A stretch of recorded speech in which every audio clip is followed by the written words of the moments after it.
সীমান্ত ঠাকুৰীয়াৰ দৰে দুৰ্বৃত্তৰ যি দুৰ্বৃত্তায়ন, যি সংস্কৃতিৰ নামত যি তাৰ আসুৰিক চৰিত্ৰ, অলপ আগতেও এটা মই বাইট চাইছোঁ যে কোনো কাৰণতে তেওঁ সীমা আচলতে ক্ষমা নোখোজো বুলি কৈছে, আনকি মাননীতিও দিগন্ত ভাৰতীৰ ঘৰত দি পঠাম প্ৰয়োজন হ'লে বুলি কৈছে।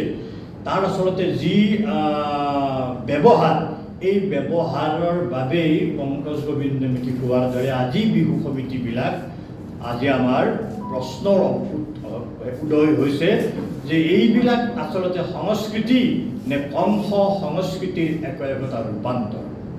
সীমান্ত ঠাকুৰীয়া কৃষ্ণ সংস্কৃতিৰ কেতিয়াও তেওঁ অনুগামী হ'বই নোৱাৰে।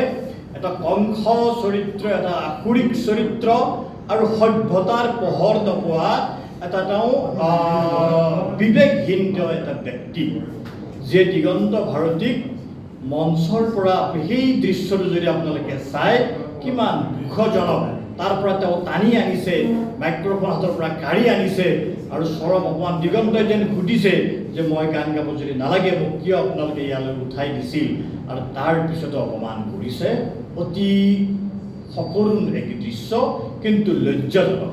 এই অপমান কেৱল দিগন্ত ভাৰতীক কৰা নাই, এই অপমান অসমৰ সংগীত জগতক কৰিছে, এই অপমান অসমৰ সংস্কৃতি আকাশক কৰিছে, এই অপমান সমগ্ৰ অসমবাসী যি আমাৰ 3,50,00,000 মানুহ আছে, এই 3,50,00,000 মানুহক যদি সংস্কৃতিয়ে প্ৰতিনিধিত্ব কৰে, সাহিত্যই প্ৰতিনিধিত্ব কৰে, শিক্ষাই প্ৰতিনিধিত্ব কৰে, তেনে সীমান্ত ঠাকুৰীয়া নামৰ দুৰ্বৃত্ত এই অসুৰগৰাকীয়ে বা যাৰ ৰাক্ষস চৰিত্ৰৰ মানসিক থকা এগৰাকী মানসিক ৰোগী হ'ব লাগিব। তেওঁ আচলতে তেজপুৰ মেণ্টেল হস্পিটেলত চিকিৎসা কৰিব লাগে, আৰু কোনো কাৰণতে যদি বিহু সমিতিৰ দৰে এই সমিতিত তেওঁ নেতৃত্ব ল'ব নোৱাৰে, তাৰ ব্যৱস্থা কৰিব লাগে। মই আজি আহ্বান জনাইছোঁ বা আমি প্ৰস্তাৱ আকাৰে যুগুতাই ল'ম যে সীমান্ত ঠাকুৰীয়াৰ বিৰুদ্ধে আমি নলবৰীয়া প্ৰতিবাদী সংগ্ৰামী সমাজে এই দিগন্ত ভাৰতীৰ শিল নহয়, শিল্পীক অশালীন আৰু অসভ্য আচৰণ কৰা বিবেকহীন সীমান্ত ঠাকুৰীয়াক এৰেষ্ট কৰিব লাগে। আৰু সেই এৰেষ্ট কৰিবৰ কাৰণে আজিৰ সভাই এক প্ৰস্তাৱ যোগে নলবাৰী সদৰ থানাত গোচৰ কৰিব লাগে, যিটো আমাৰ পংকজ গোবিন্দ মেধিয়ে প্ৰস্তাৱ আগবঢ়াইছে। দ্বিতীয়তে সেইখন সমিতিয়ে পূব গুৱাহাটী বিহু সন্মিলনে তেওঁলোকে এতিয়া জানিলে নাজানিলে নহ'ব, যিহেতু সীমান্ত ঠাকুৰীয়ে সেইখন বিহুৰ নেতৃত্ব লৈছে, পূব গুৱাহাটী বিহু সন্মিলনে ৰাজহুৱাকৈ ক্ষমা খোজা উচিত অসমৰ সমগ্ৰ শিল্পী সমাজৰ ওচৰত, যাতে আৰু দ্বিতীয় এনেকুৱা কোনো ঘটনা তাত নঘটে। আৰু অসমৰ শিল্পী সমাজেও জুবিন গাৰ্গকে আৰম্ভ কৰি পাপনকে আৰম্ভ কৰি যিসকল শিল্পীয়ে আজি বা সূৰ্য বৰপত্ৰ গোহাঁই, যিসকল শিল্পীয়ে প্ৰায় 6,000 গীত ৰচনা আৰু সুৰ কৰা দিগন্ত ভাৰতীকে অপমানক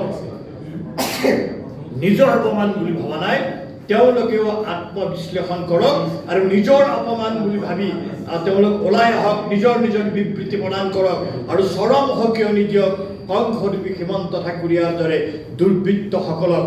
আমাৰ অসমত সংস্কৃতিৰ নামত দুৰ্বৃত্তায়ন আমি চলিবলৈ নিদিওঁ। আমাৰ নলবাৰীৰ এগৰাকী সন্তানক কৰা এই অসৎভামীৰ বিৰুদ্ধে আমি তীব্ৰ প্ৰতিৰোধী গণতান্ত্ৰিক সংগ্ৰাম কৰি তুলিম। প্ৰয়োজন হ'লে আমি অহাকালিৰ ৰাজপথত নামিম, দৰকাৰ হ'লে আমি ধৰ্মঘট কৰিম, বা এই আমাৰ যিটো নিৰন্তৰ ব্যৱস্থা, আৰু এই ব্যৱস্থাটোত আজি যদি আমি 50 জন লগ লাগিছোঁ, কাইলৈ আমি ৰাজপথত আন্দোলন কৰিম। ঘৰত আনন্দ আৰু সম্পৰ্কৰ চমক বজাই ৰাখিবলৈ জৰুৰী হৈছে সকলো আনন্দময় মুহূৰ্তত মৰমৰ উপহাৰ দিয়াটো। সেইবাবে মধুশ্ৰী জুৱেলাৰ্ছে আনিছে সকলো ৰঙীন ক্ষণৰ বাবে বিশেষ গহনা। হীৰাৰে হওক, সোণৰে হওক বা ৰূপৰে হওক, শ্ৰেষ্ঠ ডিজাইনছ আৰু হলমাৰ্কযুক্ত গহনাই ৰাখে সম্পৰ্কক নিখুঁত। তেনেহ'লে আজিয়ে আনক আনন্দ মধুশ্ৰী জুৱেলাৰ্ছৰ সৈতে। যোগাযোগ কৰক 7028000341 নাইবা ভিজিট কৰক LNB ৰোড, নলবাৰী, অসম।